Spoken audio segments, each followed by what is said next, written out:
Hey guys, so today I want to talk to you about Turtles All the Way Down by John Green. I recently finished reading this book and these are some of the reasons why I loved it.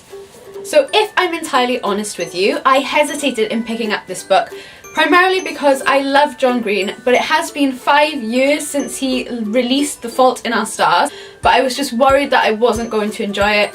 In 5 years, people change, I've changed, John's writing style has, changed slightly, so I was just a bit hesitant.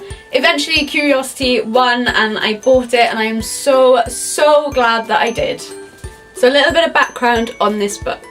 Turtles All the Way Down follows the story of a high schooler, Asa Holmes, who suffers from anxiety and OCD, and it also involves her friend Daisy, who doesn't seem to suffer from anything, but has been her best friend for as far back as they can remember. Recently, a billionaire, Russell Pickett, has gone missing after a warrant is out for his arrest, and it just so happens that Asa used to know his son Davis.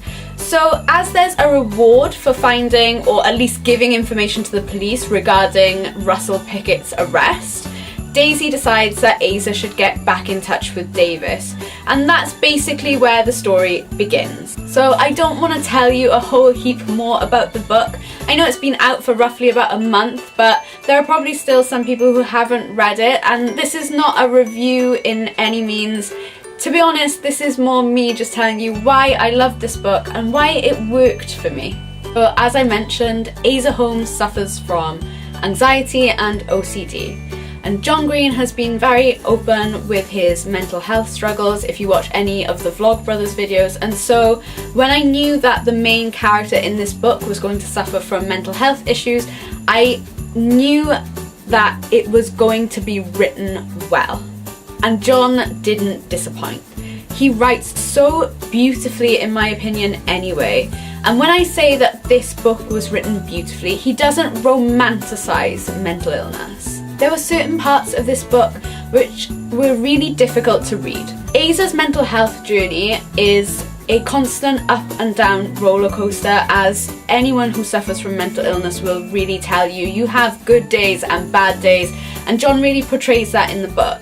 She really struggles for portions of the book and my heart really sank for her, and yet at other points you are completely willing her to just go and do what she wants to do, and she is able to do those things. I myself don't suffer from OCD, and I know 1 or 2 people who do, but I don't think I've ever really taken the time to stop and sort of understand what it's like for them. And this book made me think and made me empathise, and I think that's really important.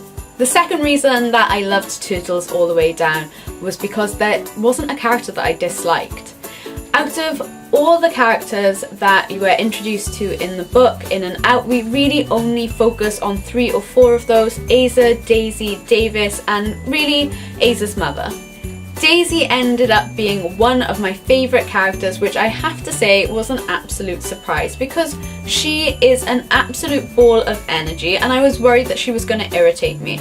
But she is portrayed as a normal teen. She likes fan fiction and Star Wars. She texts a lot, and then she has her own issues at home. She's Asa's long-standing friend who has been with her through a lot, and they argue and they make up.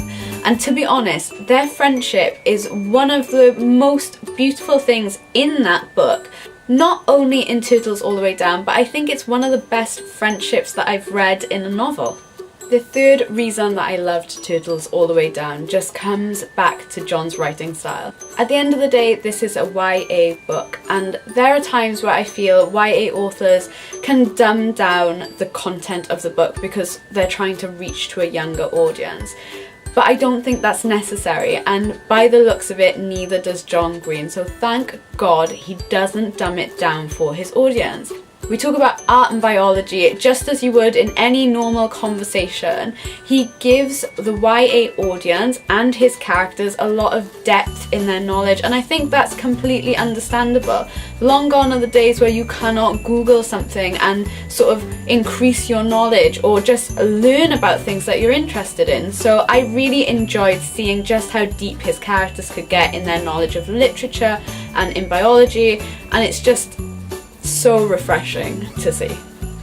On a completely personal note, in the sense of the plot and the characters, I know that John Green has had a bit of a rough time with some critics in terms of his portrayal of manic pixie dream girls and sending these boys off on massive quests.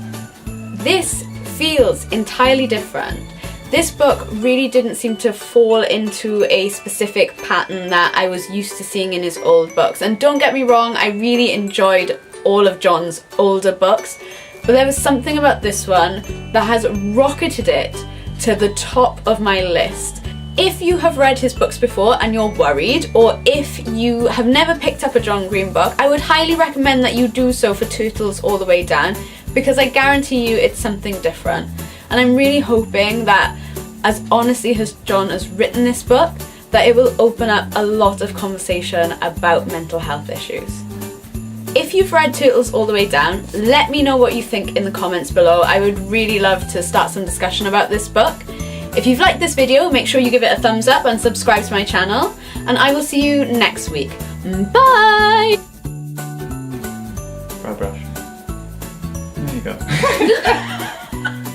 There you go. I genuinely just brushed my brows. Why brush your brows? What do you put in them? What do you put in brows?